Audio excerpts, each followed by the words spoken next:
আসসালামু আলাইকুম প্রিয় শিক্ষার্থী বন্ধুরা, নবম শ্রেণীর বিজ্ঞান বিষয়ের প্রথম অধ্যায়ের আরো একটি ভিডিওতে তোমাদের সবাইকে স্বাগতম জানাচ্ছি। গত ভিডিওতে আমরা মৌলিক বল সম্পর্কে আলোচনা করেছি। এই ভিডিওতে আমরা নিউটনের তৃতীয় সূত্র নিয়ে আলোচনা করব। তো বন্ধুরা, কথা না বাড়িয়ে চলো শুরু করা যাক। নিউটনের তৃতীয় সূত্র। তোমরা ডান পাশে একটি রকেট লঞ্চের ছবি দেখতে পাচ্ছ। আমরা এটি পরবর্তীতে বিস্তারিত আলোচনা করব। এক্ষেত্রে অনেকগুলা রিডিং আমরা স্কিপ করতেছি। তোমরা অবশ্যই রিডিংগুলো পড়ে নিবে। আমরা শুধু মূল বিষয়গুলো আলোচনা করছি যাতে তোমরা বিষয়টি ভালোভাবে বুঝতে পারো। যখন একটি বস্তু অন্য বস্তুর উপর বল প্রয়োগ করে তখন বস্তু দুটির মাঝে কি ক্রিয়া প্রতিক্রিয়া ঘটে নিউটনের তৃতীয় সূত্র আমাদের সেইটাই জানিয়ে দেয়। অর্থাৎ আমরা যদি একটা বস্তুর উপর বল প্রয়োগ করি সেই বস্তুটি আমাদের উপর যে বল প্রতিক্রিয়া বল প্রয়োগ করে এটিও নিউটন ব্যাখ্যা করেছেন। এখন অনেকভাবে নিউটনের তৃতীয় সূত্র লেখা যায়। এক্ষেত্রে বোঝার জন্য সহজ এবং স্পষ্টভাবে লেখা যেতে পারে। যেভাবে সেটি হচ্ছে যে নিউটনের তৃতীয় সূত্র যখন একটি বস্তু অন্য বস্তুর উপর বল প্রয়োগ করে তখন সেই বস্তুটিও প্রথম বস্তুর উপর বিপরীত দিকে সমান বল প্রয়োগ করে। অর্থাৎ এখানে একটা আ গোল মার্ক করে দেওয়া আছে যে বিপরীত দিকে সমান বল। এটি হচ্ছে নিউটনের তৃতীয় সূত্রের মূল বক্তব্য। অর্থাৎ একটি বস্তু যদি অন্য বস্তুর উপর বল প্রয়োগ করে তখন পরবর্তীতে যে বস্তুটি অর্থাৎ যে বস্তুটির উপর বল প্রয়োগ করা হচ্ছে এটি সমান এবং বিপরীত প্রতিক্রিয়া বল দেখাবে। অর্থাৎ প্রত্যেক ক্রিয়ারই একটা সমান এবং বিপরীত প্রতিক্রিয়া রয়েছে। এটি হচ্ছে নিউটনের তৃতীয় সূত্র। তো এখানে সহজ ভাষায় লেখা আছে যখন একটি বস্তু অন্য বস্তুর উপর বল প্রয়োগ করে তখন সেই বস্তুটিও প্রথম বস্তুর উপর বিপরীত দিকে সমান বল প্রয়োগ করে থাকে। প্রয়োগ করা বলটিকে অনেক সময় আমরা ক্রিয়া বা অ্যাকশন এবং বিপরীত দিকে ফিরে পাওয়া বলটিকে আমরা প্রতিক্রিয়া বা রিঅ্যাকশন বলে থাকি। এক্ষেত্রে এখানে একটা চিত্র দেওয়া আছে। দেখো ২ টি বল পরস্পরকে আকর্ষণ বা বিকর্ষণ যাই বলো।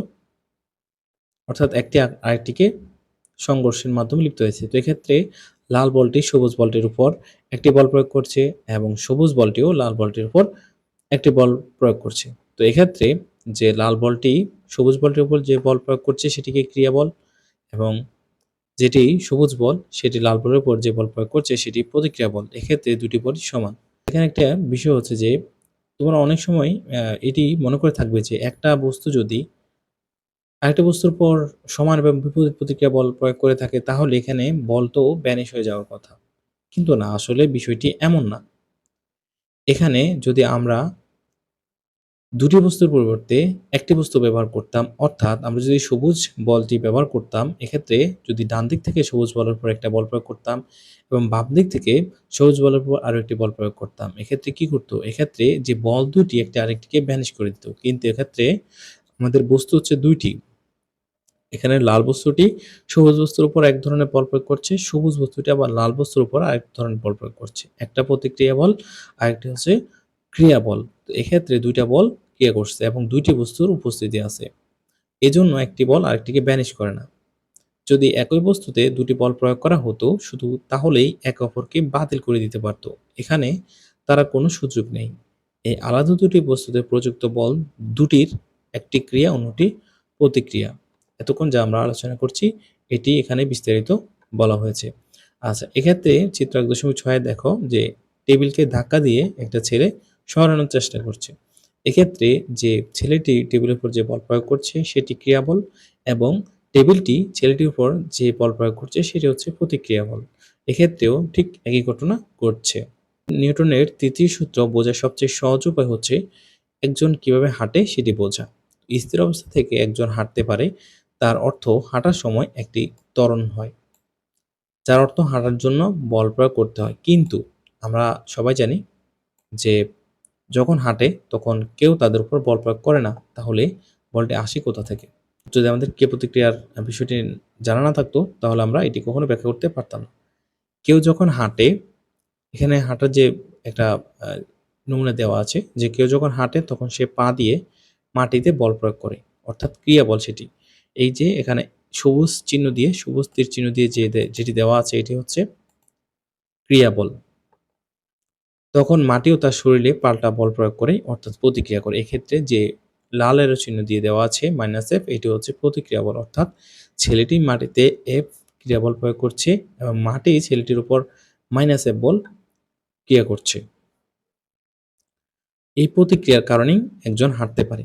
এক্ষেত্রে আমরা একটা জিনিস যে পিচ্ছিল জায়গায় হাঁটা যায় না। এর কারণ হচ্ছে পিচ্ছিল জায়গায় ক্রিয়া বল প্রয়োগ করা যায় না। সেক্ষেত্রে প্রতিক্রিয়া বলও আসে না, যার কারণে পিচ্ছিল রাস্তাতে হাঁটা যায় না। সেক্ষেত্রে পড়ে যাওয়ার সম্ভাবনা থাকে। এখন আসি, এখানে একটা উদাহরণ দেওয়া আছে। উদাহরণে বলা হচ্ছে যে একটি চেয়ারে সর্বোচ্চ 525 নিউটন প্রতিক্রিয়া বল দিতে পারে। তোমার ভর 50 কেজি এবং তোমার বন্ধুর ভর 55 কেজি। তাহলে তোমরা কি এই চেয়ারে উঠে দাঁড়াতে পারবে? এখানে যে একটা চেয়ারের সর্বোচ্চ প্রতিক্রিয়া বল দেওয়া আছে।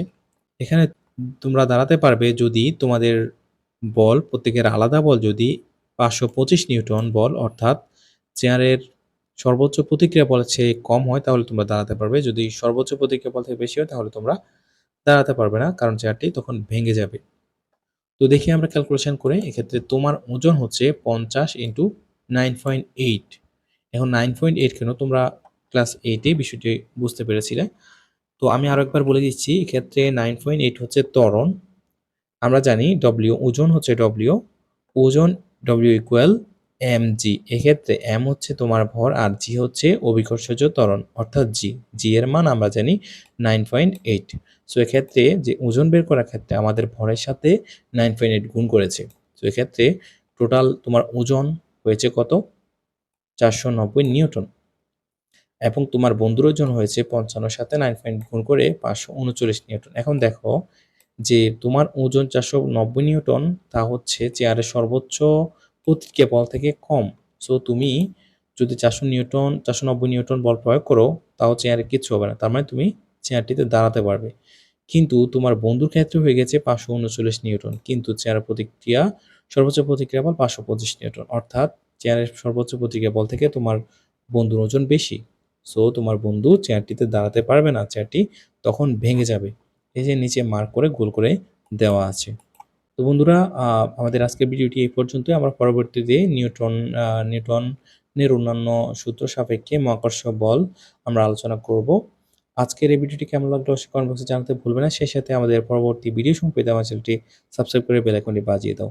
ধন্যবাদ সবাইকে। আল্লাহ হাফেজ।